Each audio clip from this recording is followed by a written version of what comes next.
the director of the Honors Program, to say thank you in supporting our speaker today, Sara Medema, who is the manager of policy implementation at the Greater Chicago Food Depository. So without further ado, let's give Sara a welcome. Thank you. Good morning. Thank you for inviting me today and for your interest in this topic. It's one that I'm very passionate about, and Eid Mubarak to anybody who celebrates. Today we're going to be talking about food insecurity in Cook County. Oh, I've already.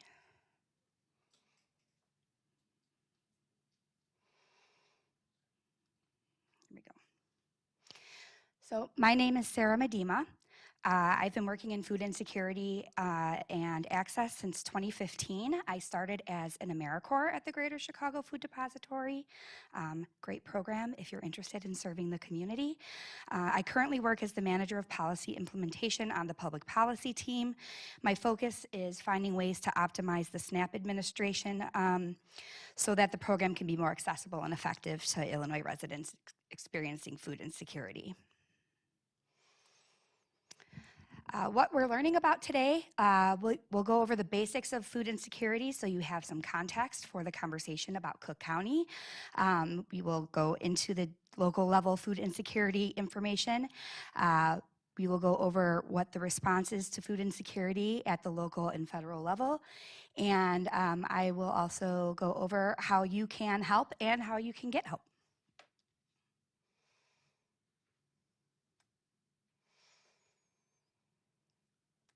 So food insecurity basics. The USDA defines food insecurity as a household economic and social condition of limited or uncertain access to adequate food. Food insecurity data is collected as part of the current population survey, and the USDA Economic Research Service sponsors a portion of the survey every December known as the Food Security Supplement. It then compiles and analyzes the data. Food Security Survey asks one adult respondent per household about experiences and behaviors that indicate food insecurity during the calendar year, such as being unable to afford balanced meals, the size of meals due to finances, or being hungry because of little to no money for food.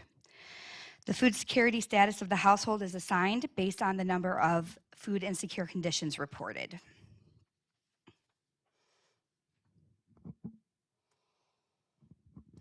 So in 2006, the USDA introduced new language to describe the ranges of severity of food insecurity. It was split into two categories, each with two subcategories. There's food security, which includes high food security, meaning that there's no reported indication of food access problems. Marginal food security, where there's one or two indicators of food access problems. And then for food insecurity, we have low food security, which reports reduced quality, variety, and desirability of diet, but little to no indication of reduced food intake. And then we have very low food security, which is similar to low food security with the report of a reduced food intake. The USDA made these changes in response to recommendations from an expert panel from the Community on National Statistics of the National Academies. The panel, which included economists, sociologists, nutritionists, statisticians, and other researchers, also took labors to define hunger. They defined hunger as an individual level physiological condition that may result from food insecurity. The panel stated in its final report that we should refer to the potential consequence of food insecurity, that because of prolonged involuntary lack of food, it results in discomfort, illness, weakness, or pain that goes beyond the usual uneasy sensation.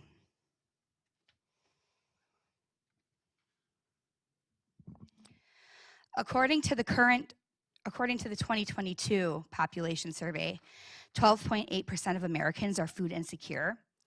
7.7% suffered from low food security, and 5.1% suffered from very low food security.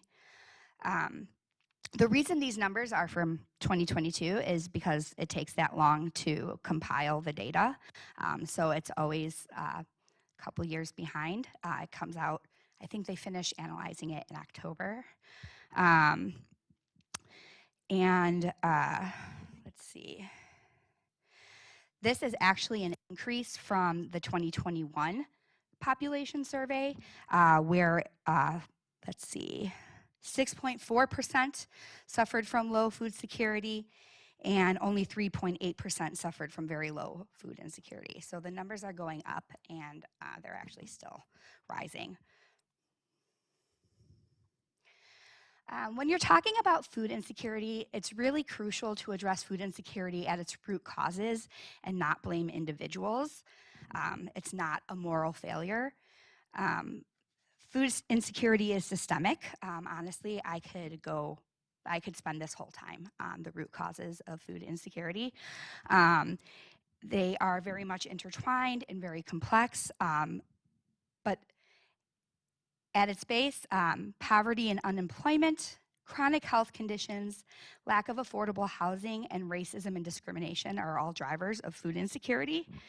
When it comes to poverty and unemployment, obviously people who don't have a lot of money can't afford to buy food regularly and may live in places where there aren't as many stores that sell healthy food at good prices. Lack of affordable housing means that even if you're careful with your money and savings, paying for a place to live can be so expensive that you don't always have enough money left over to meet your adequate nutrition needs. Chronic health conditions, if someone has a long-term health issue, it can be harder for them to work, to earn money, to afford to pay for their meals. And they may also spend a lot of money on medical bills. I can't even tell you, when I used to do SNAP outreach, the amount of times I had people call in saying they were choosing between buying their medication and getting their food. And then racism and discrimination. Marginalized communities, including people of color, LGBTQ individuals, and those with disability are at a higher risk of food insecurity due to systemic discrimination and poverty. And we'll get more into that later.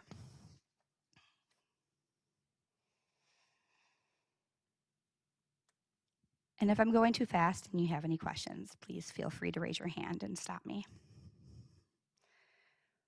Ooh.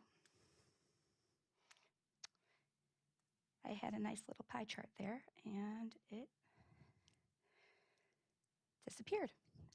But 78.4% of food insecure households in the US have a member who is a child, a person with a disability, and or a person who has experienced job loss. This data is really important because it shows, you can see from the other indicators there too, let's see, 4.4% are older adults, 10% are students, almost 12% are people who are caregiving for somebody who is disabled or chronically ill. And it shows that it's not people who just aren't working, right? They're people who either have difficulty finding work or who are trying to work. For example, that unemployed number there, 22.8%, that's not just people who are just choosing not to work. That's people who've lost their job in the last year and who are actively seeking employment. So really the only category up there where it's a person who's simply not working for one reason or another is that other category where it's 5.6%.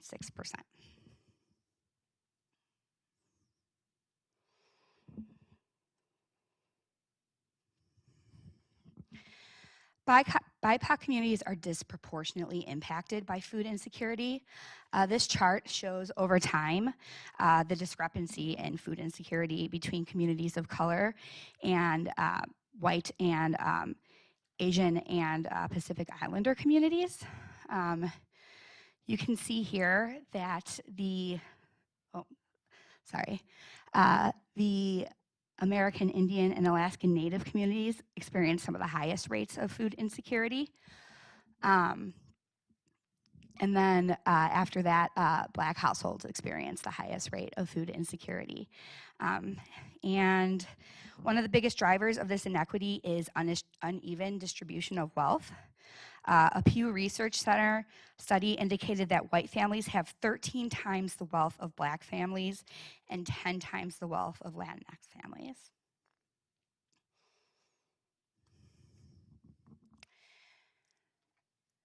Food insecurity also has serious consequences on physical health, mental health, well-being, schoolwork, and the economy.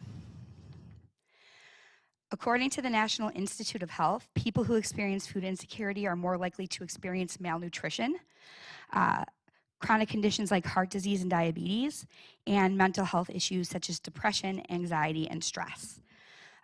Not meeting your basic needs like food and shelter can also lead to social isolation, stigma, and shame. Stigma prevents eligible people from applying for the assistance that they need to respond to their food insecurity. I have a quote here from a former SNAP recipient. It says, "Your life is ultimately laid bare in document form, fanned out in front of a person whose job is to decide whether you're optimally managing your finances of your household and whether you and your people deserve help from the government. It's a reductive, demeaning process." Stigma also gets internalized. Individuals experiencing poverty or hunger often blame themselves for their circumstances and feel shame. For example, older adults in particular do not like to identify as a person in need of federal nutrition assistance and therefore are less likely to access the SNAP program even when they are eligible. When it comes to school and work, without enough food, people who experience food insecurity may have difficulty concentrating, have low energy, or miss school or work due to illness.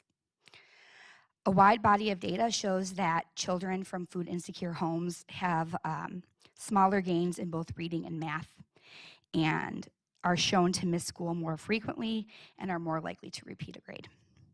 College students from food insecure households are 43% less likely to graduate. And for working adults, persistent food insecurity leads to lower productivity due to increased instances of absenteeism, either due to their own chronic illness or the illness of a dependent. And it also increases what is known as presenteeism. And presenteeism is when people come to work and aren't able to put in 100% of their effort, either because they're trying to manage an illness or they're trying to manage some kind of mental load that keeps them from being optimally productive.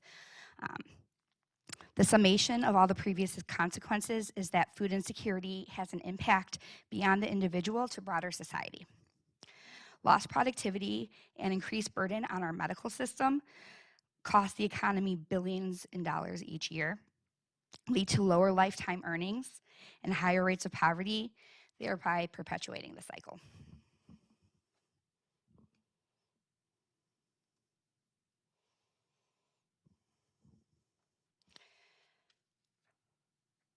So let's talk about food insecurity in Cook County. So to get the Cook County level data, this data is actually from 2021 because that data that comes out in 2022 at the national level gets distilled by Feeding America, and that takes another year. So again, the data, there's always a lag. But you can see almost 500,000 individuals in Cook County were food insecure in 2021. The rate of food insecurity was just over 9%. Of those experiencing food insecurity, 40% were above the SNAP eligibility threshold of 165% of poverty, and 60% were below the threshold of 165% of poverty. And just for context, so you know what the federal poverty level is, it's $15,000 a year for an individual. So 165% of the poverty level sounds well above the poverty level, but it's still a very low amount. For a family of 4, the poverty level is $31,000 a year. And then the average cost of a meal, as reported in the current population survey by food insecure households, is $4.08. In order to close that meal gap that people are experiencing that leads to their food insecurity, we would need almost $350 million per year.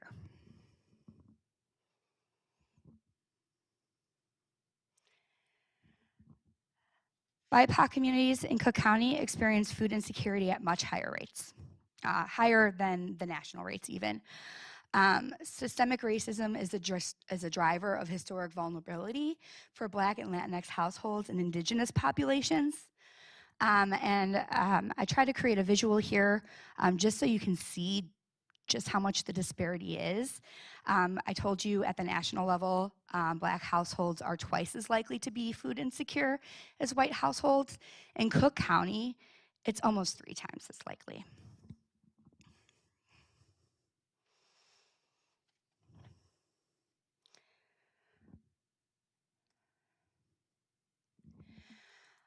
To fully understand why that is in Cook County, you can't ignore redlining.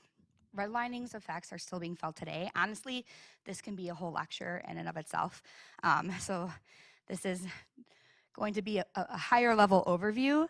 But basically, Chicago was one of over 200 cities that was redlined by the Homeowners Loan Corporation, or HOLC. Which was a federal agency established in 1933 during the Great Depression to help people secure their home ownership. It provided over 1 million loans to prevent foreclosures, supporting mortgage holders in the banking system. It introduced modern mortgage concepts and neighborhood evaluation through the city survey program, which is where redlining comes in. Essentially, each neighborhood was given a grade to determine its suitability for investment. Grades ranged from best to still desirable to declining to hazardous. Communities with higher minority populations were put in the hazardous category, regardless of their income. The result of this practice was that minority communities experienced disproportional disinvestment, leading to lower rates of home ownership, which as we know, homeownership is one of the greatest drivers of generational wealth in this country. It also led to a lower tax base and a lack of community resources. It also became a catalyst for white flight, which further exacerbated the segregation between communities and deepened the cycle of disinvestment.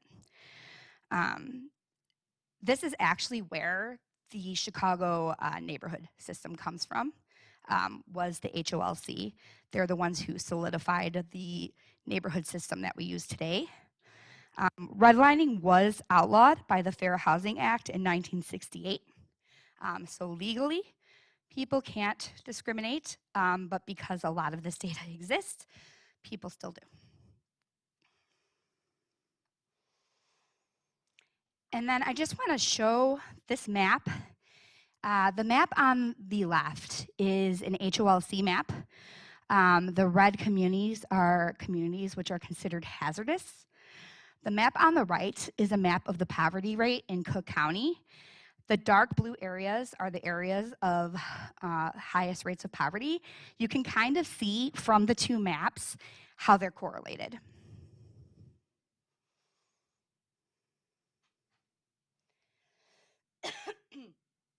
I thought one of the easiest ways to demonstrate the disparity would be to go over some information about the communities with the highest rates of food insecurity compared to the communities with the lowest rates of food insecurity. And I don't know why my charts don't want to work.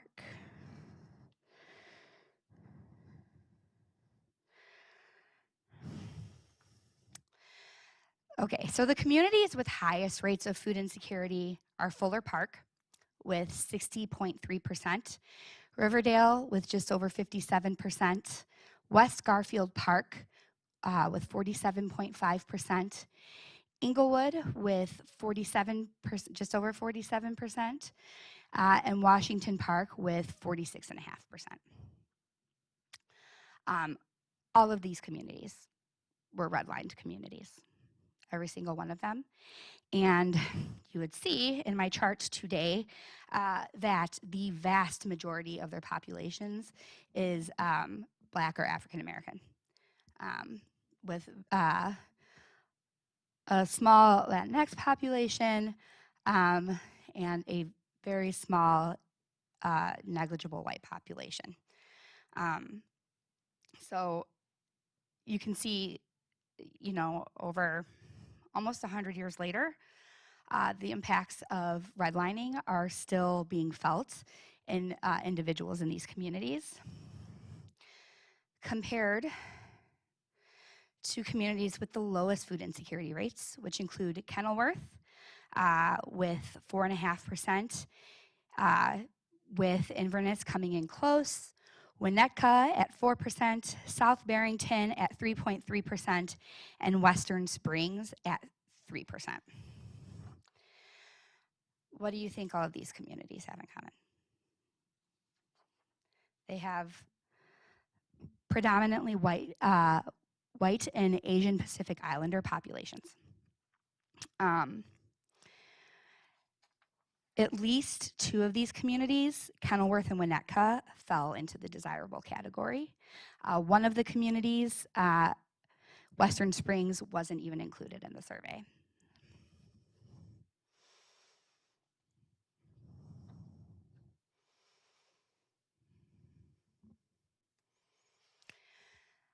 Hunger in Cook County is still rising.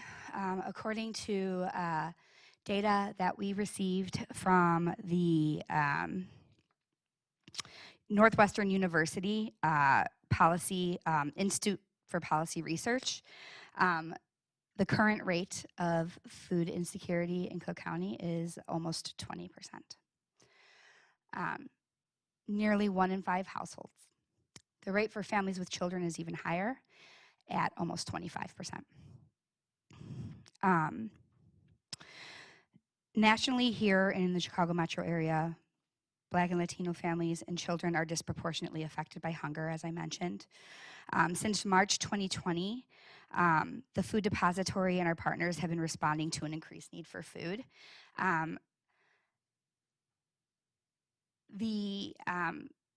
One of the results of redlining is communities of color are less resilient to natural and man-made disasters because they don't have the resources to respond to those emergencies.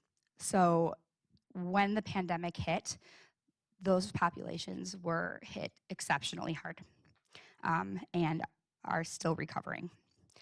And then when you add inflation on top of that, the recovery is taken even longer. The COVID-19 situation resulted in a lot of people who previously had never visited a pantry, visiting pantries for the first time. And it also led to a large number of federal policies and innovations to the safety net that actually started decreasing the need, but as the pandemic got better, those innovations were rolled back. And when you combine that with food insecurity, that's another big driver for why the food insecurity rates are still going up so significantly.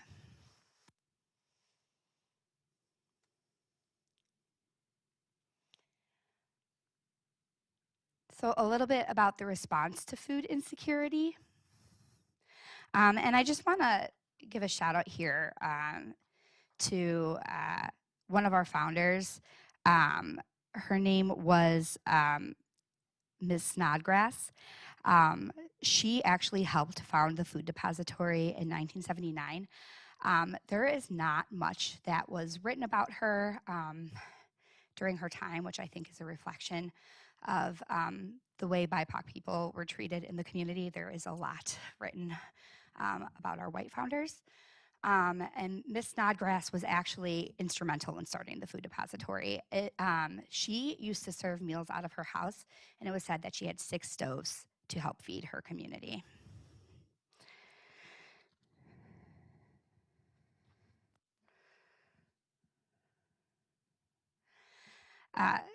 The emergency food system is what helps meet the immediate need. It helps feed people today while they're experiencing food insecurity. In Cook County, the Greater Chicago Food Depository operates the largest network of emergency food system partners. That includes pantries, shelters, and soup kitchens.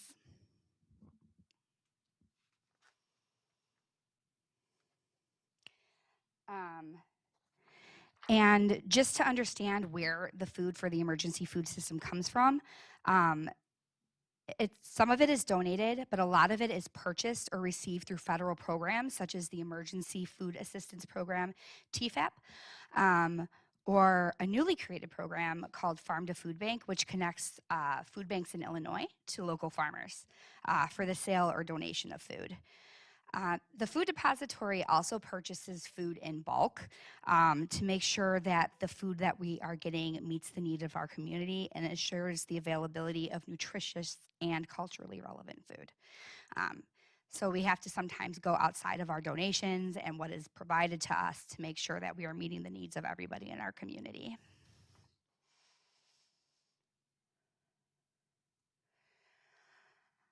SNAP is the nation's best defense against hunger. Honestly, this is another one that could be a whole class, and I'm very passionate about SNAP. It's my role. For every meal that food pantries provide, SNAP provides 9. Every $1 in SNAP results in $1.50 in economic growth for a community. And how that works is SNAP is a federal program. So those are federal dollars coming into the community. Someone takes their SNAP dollar to a local retailer. That retailer uses that dollar to purchase goods, to pay workers, who then take their money and go and spend it in the community, and the cycle continues. Despite this, more can be done to improve SNAP. Not just in accessibility, but also in adequacy. The current monthly benefit amount for an individual, and it actually just got a big raise, but it's still very low. It's $291 a month. That is meant to be somebody's entire food budget for a month. And the amount for a family of 4 is $973.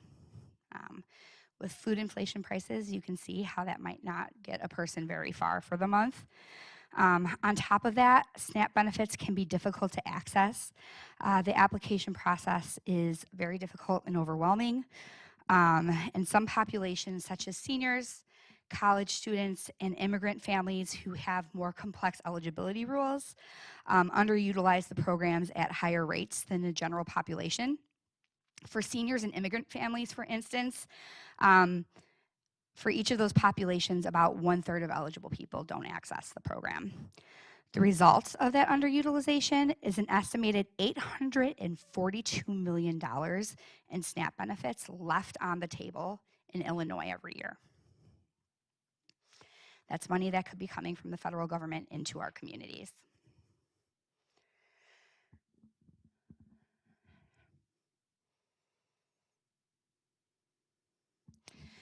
The WIC program helps ensure that women, babies, and young children get the nutrition they need. A lot of people know WIC as the program where people use it to buy formula. That's, I think, the most common use for WIC. But WIC provides a lot more than that, or food like peanut butter and juice. It actually provides breastfeeding support, nutrition education, and healthcare referrals. WIC can also help families that might not otherwise qualify for SNAP assistance. It has a much higher threshold of eligibility, and also is not dependent on a person's citizenship status for eligibility. Despite all the wonderful benefits of WIC, Illinois ranks in the bottom 10 states for WIC utilization. Again, a lot of that is due to the complexity of the application process. And the cost-benefit analysis that people wind up doing because of that difficulty. So after age 1, we have virtually 100% participation for children under the age of 1. That's when people are able to use the benefits to buy formula, which is extremely expensive, right? After the age of 1, that falls to just under 42%. And then by the age of 4, that falls down to just over 20%. And WIC helps children up to age 5. So it's really being highly underutilized in this state. And WIC doesn't just help children and babies, it also helps pregnant women and postpartum women. And in Illinois, just over 46% of eligible pregnant women are using the benefit.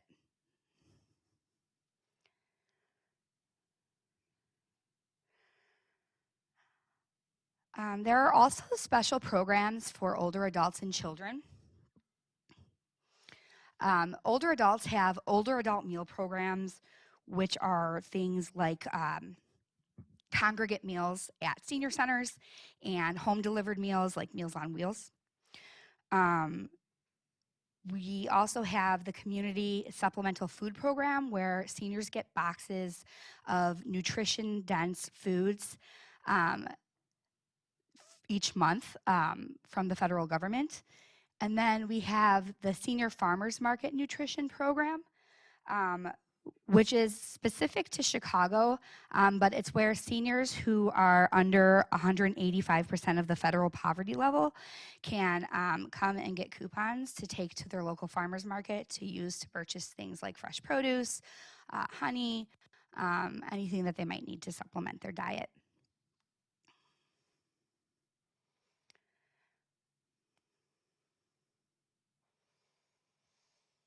In addition to all those programs, the Greater Chicago Food Depository is working to address the root causes of food insecurity.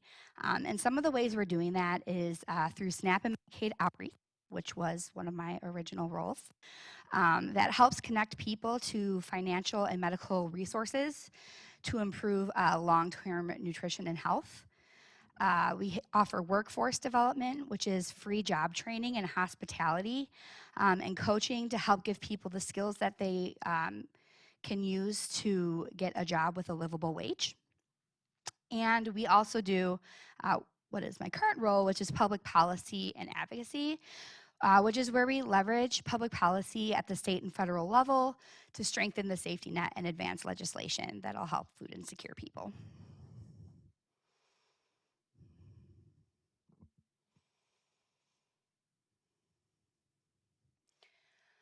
And I want to wrap up with how you can give help and how you can get help. You can help address food insecurity in Cook County now and for the future. To help now, you can volunteer at the food depository or local food pantry. We have repacks, we have distributions where you can help give out the food, and we're always looking for people to help. I would say, personally, the best way to help is at your local food pantry. We get a lot of people who want to come down to Chicago to the food depository, and we appreciate them all, and it's great, but local food pantries are in desperate need of bodies coming in and helping distribute the food. And you can find information about volunteering at chicagosfoodbank.org/getinvolved/volunteer. I will send out a copy of this presentation so you have the links. And then you can also participate in advocacy, which is one of my favorite things, because that's where you can really have a long-term impact on food insecurity. That is where you can advocate for legislation that's going to make people's lives better for the future. And for that, you can go to chicagosfoodbank.quorum.us to sign up. You can participate in sign-on letters. You can call your local legislators about bills that are being proposed. You can sign up for advocacy updates. It's even got a cool little point system where you get points for the different activities that you participate in, which is really neat. And I'm going to go back because I realized I didn't talk about the child nutrition programs.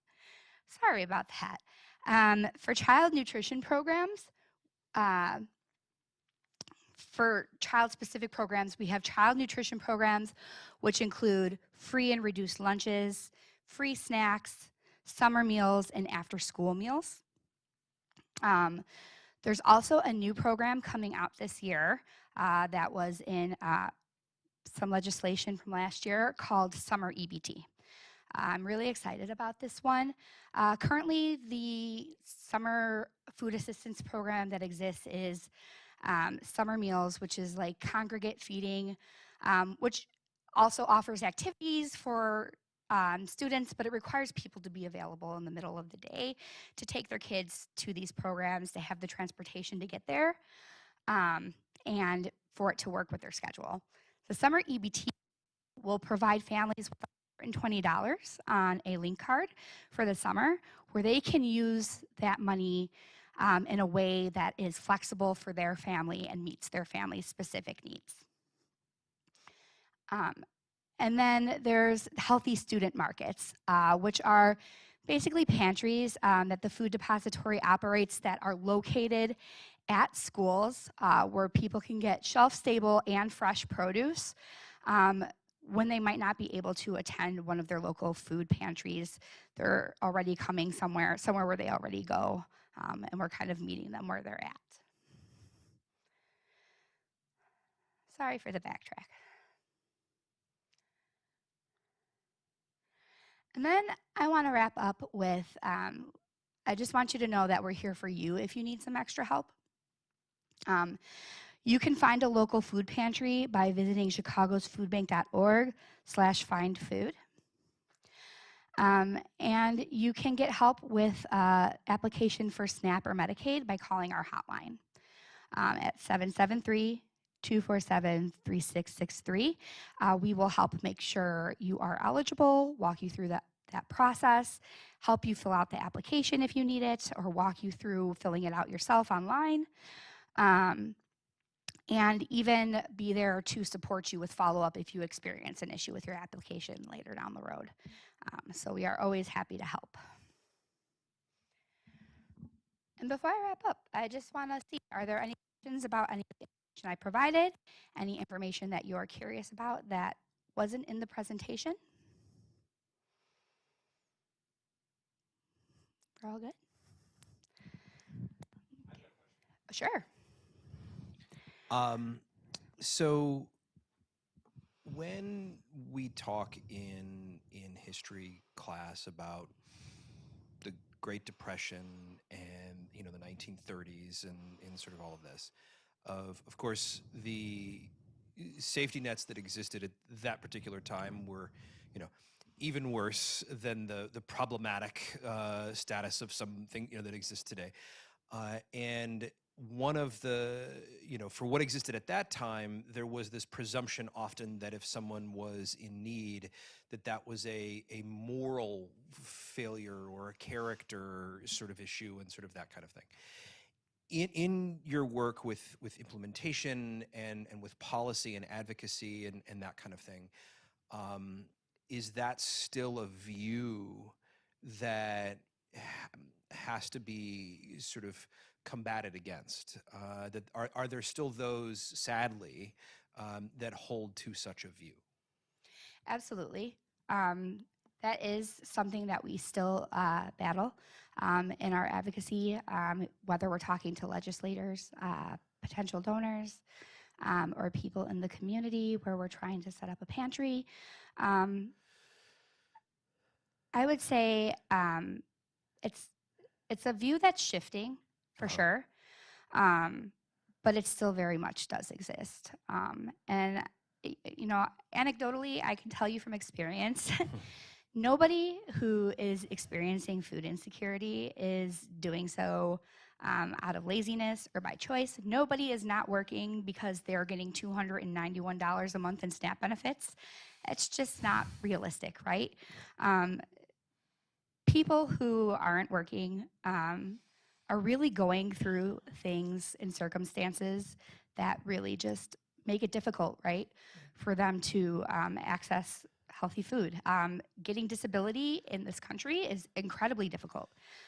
So just because a person's not on disability doesn't mean they're not disabled or not experiencing a chronic health condition, which I would say is one thing. People are actively finding work, or they're working kind of like gig jobs, right? that aren't being counted the same way as regular jobs. So people are doing what they can to get what they can. Thank Does you. that answer your question? Yeah, absolutely. Thank you. Do others have questions?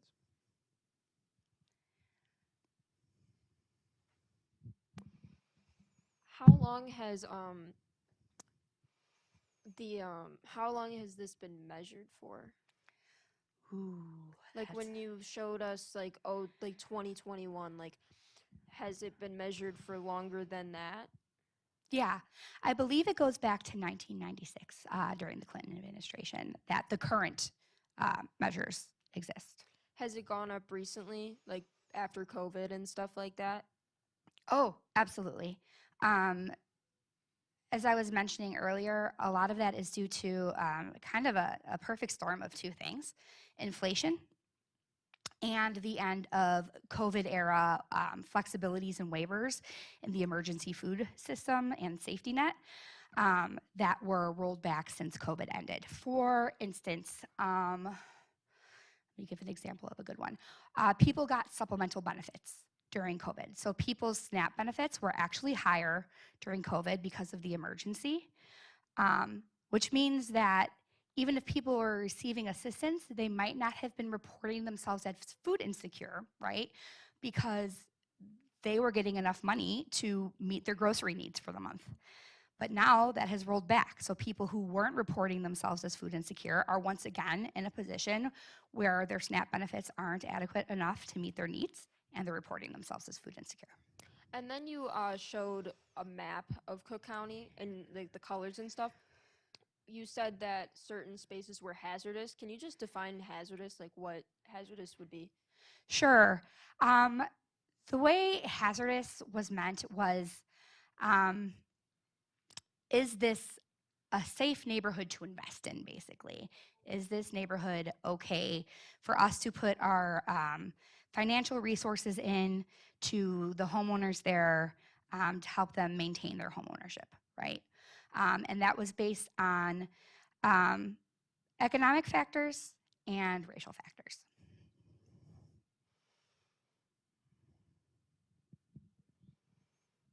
Any other questions?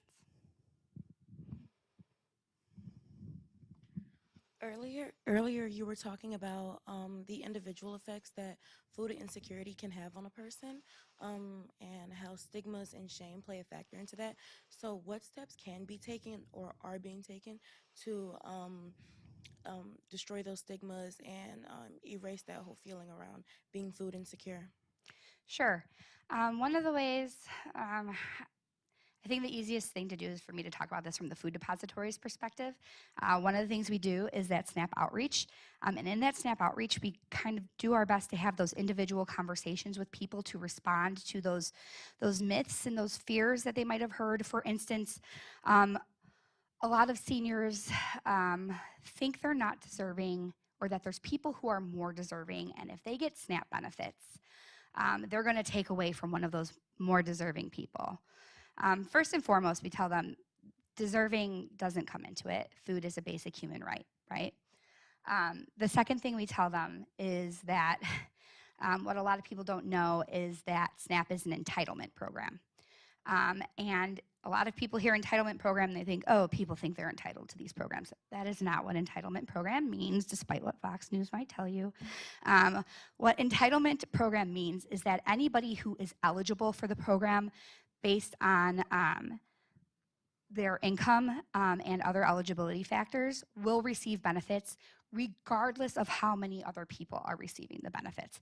The program is made to fluctuate with the economy, which is one of the cool things about SNAP. SNAP has a lot of problems, but that's one of the great things.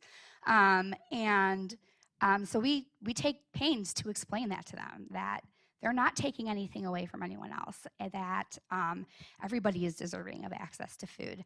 Another thing that we're doing is, one of the things I'm specifically working on is a awareness and marketing campaign that targets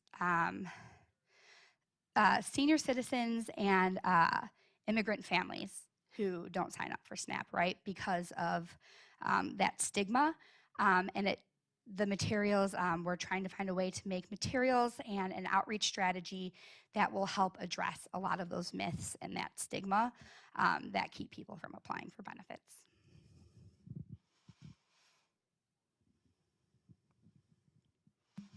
Sorry, I have one more I just thought of. Was there ever a time where it was lower than, well, obviously lower than it is now, but like I'm saying, like not an all-time low, but just like a really good point where you're like, hey, this made some progress here and stuff like that. I just want to know like what like years, time frames that may have been.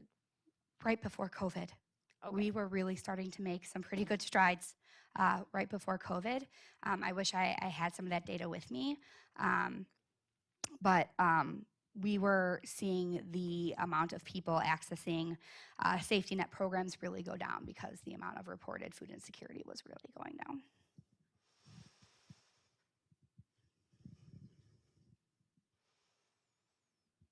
Any other questions?